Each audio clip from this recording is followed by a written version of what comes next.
ویسے تو خام تیل کی جو ہے وہ قیمت میں کمی ہوئی ہے، لیکن یہ فیصلہ جو ہے وہ گورنمنٹ کی جانب سے کیا گیا ہے کہ 4 روپے 12 پیسے جو ہے وہ پیٹرول اور ہائی اسپیڈ ڈیزل جو ہے اس میں کیا جائے۔ اور آخر میں آپ سے شیئر کروں گا کہ DGISBR نے یہ کہا ہے کہ اگر بھارت نے کوئی جارحیت کرنے کی کوشش کی، ہم سیز فائر کا احترام کرتے ہیں، لیکن اگر بھارت نے کوئی جارحیت کرنے کی کوشش کی تو ہم اس کا منہ توڑ جواب دیں گے۔ پہلے بھی ہم نے بھارت کو وارن کیا تھا کہ پاکستان پہ حملہ نہ کرنا، ورنہ ہم تمہیں اس کا منہ توڑ جواب دیں گے، اور وہ دنیا نے دیکھا کہ ہم نے چند گھنٹوں میں جو ہے وہ معزز ناظرین، ہم نے چند گھنٹوں میں، ہماری پاک افواج نے چند گھنٹوں میں بھارت کو سیز فائر پر مجبور کر دیا۔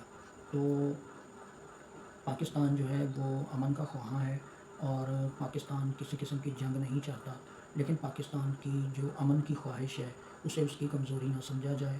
پاکستانی افواج، پاکستانی عوام اپنے ملک کے چپے چپے کی حفاظت کرنے کا ڈھنگ جانتی ہے۔ پاکستانی فوج ماشاءاللہ پروفیشنلزم کے ساتھ انہوں نے یہ آپریشن جو ہے بنیان مرصوص کیا ہے، اور بھارت جو ہے اس کو اس کے ہر سوال کا منہ توڑ جواب دیا ہے۔